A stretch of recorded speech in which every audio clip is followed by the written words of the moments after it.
Friends, जैसे कि अब जाने की तैयारी करनी है ना, तो मैं यहाँ से अपना सामान थोड़ा सा पैक कर लेती हूँ। सामान में देखना क्या क्या है। इसमें क्या है, खाने की मेरे चीजें भी खा लेना। मेरे खाने का इंतज़ाम ज़्यादा था, क्योंकि ऑब्वियसली इसको तो हॉस्पिटल वाला फूड मिल रहा था, लेकिन जैसे मैं कुछ स्नैक्स टाइप में इस तरह से रख लूँ। बेसिकली तो वो था चाय वगैरह के साथ तो कुछ बिस्किट वगैरह ऐसी चीज़ें मैंने रखी हैं, तो मैं दिखाती हूँ। चॉकलेट भी। और देखो ऐसे हो जाते हैं जब बच्चे बीमार होते हैं। इसने कभी ये नहीं बोला मुझे मम्मी ये खाना है या वो खाना है, ये नहीं बोलता था। तो फ्रेंड्स, यहाँ ये थे 2 ड्रॉर्स जो कि हमें मिले हुए थे सामान रखने के लिए। अलग से एक कबर्ड भी था स्मॉल साइज़ का, लेकिन मैंने वो यूज़ नहीं किया था क्योंकि बहुत ज़्यादा सामान नहीं था। फर्स्ट ड्रॉर में थे इसकी मेडिसिन, सेकंड में थे ये वाली चीज़ें। तो जैसे मैंने बीच में इसके कोलगेट और ब्रश अपने मंगा लिए थे, क्योंकि इनके बिना तो गुजारा है नहीं, वरना मैंने कम से कम सामान ही किया था कि बहुत ज़्यादा भीड़ नहीं करनी है। तो कुछ फ्रूट्स हैं और ये यहाँ पर बिस्किट ज़्यादा थे, क्योंकि जैसे हॉस्पिटल की चाय आती थी ना, या मैं अलग से भी लेती थी, तो साथ में कुछ खाने का मन करता है। तो मैंने यहाँ पर मतलब अपने पास बिस्किट रखे हुए थे कि जब जो चीज़ खाने का मन करे, यहाँ पर आपको वैरायटी ऑफ बिस्किट ही मिलेगी। और वो भी ना, ये इनमें से 1-2 पैकेट ही ख़त्म हुए थे, बाकी सारे घर ही आ गए हैं अब। और बीच में सिल्क चॉकलेट मैंने आपको दिखाई थी, तो वो उसका रैपर पड़ा हुआ। किटकैट थी जो जैसे कि दीदी और मेरी जो भाभी हैं वो लाए थे, तो इस तरह का सामान है।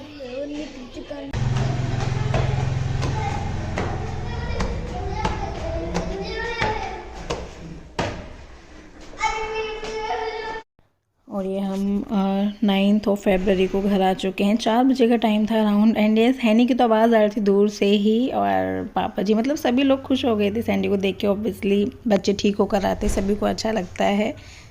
Hello friends, welcome to my channel. कैसे हैं आप सभी लोग। और फ्रेंड्स, आज है 10th ऑफ फरवरी, और जैसा मैंने आपको बताया था कल यानी कि 9th ऑफ फरवरी को सैंडी को डिस्चार्ज मिल गया था। तो हम लोग इवनिंग 4 बजे तक आ गए थे यहाँ पर घर पर। मैंने सोचा था ज़्यादा टाइम लगेगा, लेकिन डिस्चार्ज में इतना टाइम नहीं लगा था, जल्दी आ गए थे।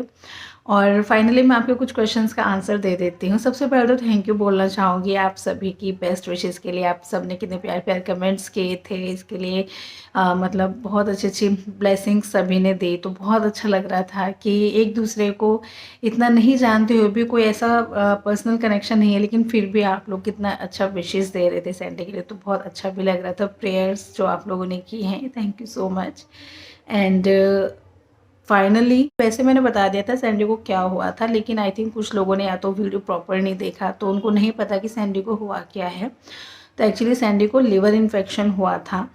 उसको क्या था, सिम्टम्स बहुत हाई फीवर आ रहा था उसको स्टार्टिंग से ही। फिर वही है जिसे मैं उस चीज़ को मैं वायरल इन्फेक्शन सोच रही थी, क्योंकि इसको मोस्टली ऐसे ही होता है।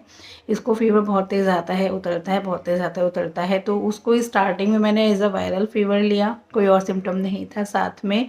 फिर जब मुझे लगा कि 3-4 दिन में मुझसे हैंडल नहीं हुआ है, फिर हमने पीडियाट्रिशियन को दिखाना शुरू किया। उनका ट्रीटमेंट चला और उन्होंने कुछ टेस्ट लिखे, उसमें भी कुछ नहीं आया। लेकिन जब इसको फीवर में रिलीफ नहीं मिला, उन्होंने ब्लड टेस्ट लिखे। ब्लड टेस्ट में फिर इसका आया कि इसको लिवर इन्फेक्शन है, और बहुत ज़्यादा था। तो मतलब, और जब तक ये सारी इन्वेस्टिगेशंस हुई ना, तब तक इसका ये वाली स्टेज आ गई थी। इसने खाना पीना छोड़ दिया था, कुछ खाने को ज़बरदस्ती देते भी ना कि थोड़ा बहुत खाओ, तो इसको एकदम से सडनली पेट में दर्द शुरू हो जाता था। पेट दर्द से मैंने कहीं ना कहीं अंदाज़ा लगा लिया था वैसे कि इसको लिवर में प्रॉब्लम है। लेकिन वही है ना, जो पीडियाट्रिशियन होते हैं ऑब्वियसली वो बच्चों के लिए बेस्ट हैं। तो बस जिन पीडियाट्रिशियन को हम विजिट करते हैं ना, तो उन पे हम आँख बंद करके विश्वास करते हैं कि वो बहुत ही अच्छे हैं। लेकिन कई बार चीज़ें हो जाती हैं, मिस हो जाती हैं ना। उन्होंने ब्लड टेस्ट के बारे में सोचा ना हमने ही सोचा इतना। तो जैसे ब्लड टेस्ट जितना लेट होता गया, तो इसकी जो दिक्कत थी वो लेट डायग्नोज हुई है। तो उसके बेसिस पे फिर उसको इस स्टेज में बोल दिया था कि अब इसको एडमिट करने की ज़रूरत है, क्योंकि इसने खाना पीना छोड़ दिया था, वीकनेस बहुत ज़्यादा आ गई थी। तो उसके लिए भी ये एडमिट हुआ था, और इन्फेक्शन इतना ज़्यादा फैला हुआ था कि हम लोगों ने 5 दिन ही स्टे किया हॉस्पिटल में। नहीं, जो मतलब 5 दिन रुके, छठे दिन हमारा डिस्चार्ज था। 4th को हमने एडमिट हुआ था सैंडी, एंड कल 9th को उसको डिस्चार्ज मिला है। एंड अभी भी ऑन रिक्वेस्ट, जैसे मैंने बीच में बोला था कि सर बच्चा है, वो इतना मतलब हॉस्पिटल में नहीं रुक पाएगा, बच्चे को मतलब दिक्कत होती है। 1-2 दिन फिर भी जैसे तैसे निकाल दिए। अच्छा था टीवी था, तो टीवी के सहारे उसने कुछ टाइम पास किया। लेकिन कहीं ना कहीं फिर वो ये इमेजिन करने लग रहा था सैंडी कि मैं घर पे होता तो मैं ऐसे करता, है नहीं क्या कर रहा है, दीदी क्या कर रही है, इस तरह की सिचुएशन थी। तो मैंने बोल दिया था वहाँ पर जो पीडियाट्रिशियन थे कि सर जितना जल्दी हो सके प्लीज़ डिस्चार्ज हमें दे दीजिए, बच्चा है वो नहीं इतना यहाँ पे स्टे कर सकता, और जो भी कुछ कुछ चीज़ें हैं जो हम घर पे मैनेज कर सकते हैं तो उस कंडीशन में आप हमें डिस्चार्ज दे दें। तो फिर उन्होंने इसलिए हमें डिस्चार्ज दे दिया था। वैसे भी बहुत ज़्यादा दिन हॉस्पिटल में रखना ठीक भी नहीं है। तो अभी भी सैंडी का ट्रीटमेंट चल रहा है, 1 हफ्ते तक रेगुलर चलेगा। इंजेक्शंस दिए हैं कुछ जो जैसे आईवी सेट से ही उसको लगने हैं मॉर्निंग और इवनिंग में, पूरा टिपिकली उन्होंने दिया है कि इस तरह से आपको ध्यान देना है इन चीज़ों पे। तो अभी ट्रीटमेंट उसका ओवर नहीं हुआ है, इन्फेक्शन ख़त्म नहीं हुआ है, लेकिन हाँ डिस्चार्ज मिल गया है। और आप बोल रहे थे कि घर पे कैसे मैनेज करेंगे। घर पे मतलब ये है ना, घर पे मैनेज करने के लिए जब बोल देते हैं जब कुछ इंजेक्शंस रह जाते हैं। हॉस्पिटल में इस टाइम में जैसे इसको और भी जो फ्लूइड्स होते हैं एक्स्ट्रा वो भी साथ साथ चल रहे हैं, लगातार कुछ ना कुछ जिसको आईवी सेट से दिया जा रहा है, तो उस कंडीशन में हॉस्पिटल में रखते हैं। लेकिन अगर आप 1-2 इंजेक्शन की बात होती है उनके लिए हॉस्पिटल में आपको नहीं रखा जाता, क्योंकि कहीं ना कहीं हॉस्पिटल में देखो और तरह के पेशेंट भी होते हैं, जितना कम स्टे हो उतना ज़्यादा अच्छा रहता है। तो उन इंजेक्शंस के लिए जो इसको मॉर्निंग इवनिंग लगने हैं उनके लिए फिर उन्होंने डिस्चार्ज दे दिया था कि अब ये चीज़ें घर पे भी हो सकती हैं, तो आप कर लेना, मैनेज कर लेना। और तो अभी सैंडी का मैनेजमेंट अभी चल रहा है। और येस हॉस्पिटल था, आपने सही गेस किया, एक्शन बालाजी हॉस्पिटल था। तो बस फाइनली अभी घर आ चुके हैं। अभी हमें दोबारा जाना है, हमें सैटरडे को फिर से विज़िट करना है, डॉक्टर से अपॉइंटमेंट लेना है पीडियाट्रिशियन से। तो इस तरह की कंडीशन चल रही है अभी। बस ये है बाय गॉड ग्रेस जल्दी ठीक हो जाए। अभी पूरा ठीक नहीं है बट हाँ पहले से रिलीफ है। आपको इसके इंजेक्शंस वगैरह दिखाती हूँ। देखिए सारे इंजेक्शन इसको लगने हैं अभी, बाकी ये सभी फ्लूइड्स में मिक्स हो के। तो ये सारा मैनेजमेंट अभी हमको इसको घर में फॉलो करना है। और कैन्यूला वगैरह सब लगा हुआ है इसको, तो अभी इतना भी रहता है। और इसकी पढ़ाई अभी नहीं हो रही, इसकी दोबारा से ऑनलाइन क्लासेस स्टार्ट हो गई हैं। बीच में ना नेट थोड़ा सा रुक गया था, प्रॉब्लम्स आ रही थी, तो टीचर्स ने ऑनलाइन क्लासेस नहीं ली थी। तीसरा दिन था इसके ऑनलाइन क्लास का, लेकिन अभी इसने अटेंड नहीं की है। देखा जाएगा, वो सारी चीज़ें बाद में मैनेज करेंगे, क्योंकि पता है जब बच्चा बीमार होता है, वीक होता है, उस टाइम को उसको स्टडी के लिए फोर्स नहीं करना चाहिए। कहीं ना कहीं उसके ब्रेन सेल्स के लिए अच्छा नहीं रहता। तो थोड़ा सा और उभर जाए तब मैं उसको स्टडी कराना शुरू करूँगी, अभी नहीं। अभी तो मैं ना सिर्फ रिकॉर्ड कर लेती हूँ इसकी जो क्लासेस है ना, इसके टीचर की परमिशन से मैं उनको रिकॉर्ड कर लेती हूँ। क्योंकि कहीं ना कहीं देखो हर कोई इंसान अपने फील्ड में एक्सपर्ट होता है। हम बच्चे को कितना भी अच्छे से समझा ले, लेकिन जो एक टीचर के समझाने का तरीका होता है ना, वो बच्चे के लिए आई थिंक बेस्ट होता है। और जो इनकी टीचर हैं, मैंने उनको पढ़ाने का तरीका देखा भी है, बहुत अच्छे से समझाती हैं। तो मैं सारी क्लासेस जो है उनको रिकॉर्ड करती जा रही हूँ, एक एक करके इसको बाद में बताएंगे, समझाएंगे। बट हाँ अभी मैं इस पर पढ़ाई के स्ट्रेस बिल्कुल भी नहीं डाल रही हूँ, कि थोड़ा सा और ठीक हो जाए। और अभी बस देखते हैं क्या अभी। हाँ क्या ओ अभी नहीं, बाद में खेलूं, बाद में खेलूंगी पक्का, ठीक है।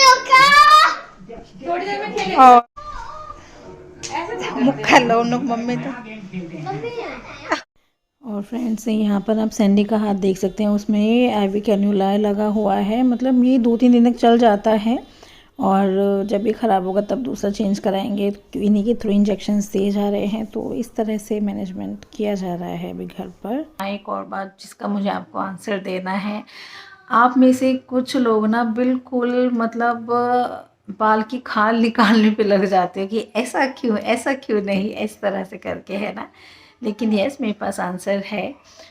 एक्चुअली क्या है, मुझे कमेंट ऐसे भी आए, जैसे मैंने आपको बताया कि मतलब मैं सैंडी के साथ 6 दिन रुकी हूँ। तो वैसे तो बड़ा जॉइंट फैमिली दिखाते हो, वैसे बच्चे के साथ और कोई नहीं रुका, आप ही रुक रहे हो, ऐसे थोड़ी ना होता है। इस तरह से था, मतलब एग्जैक्ट वर्ड्स मुझे याद नहीं, बट मीनिंग यही था कमेंट का। तो एक्चुअली क्या है, अगर आप ध्यान देते हैं, जो बच्चा होता है माँ के साथ ज़्यादा अटैच होता है।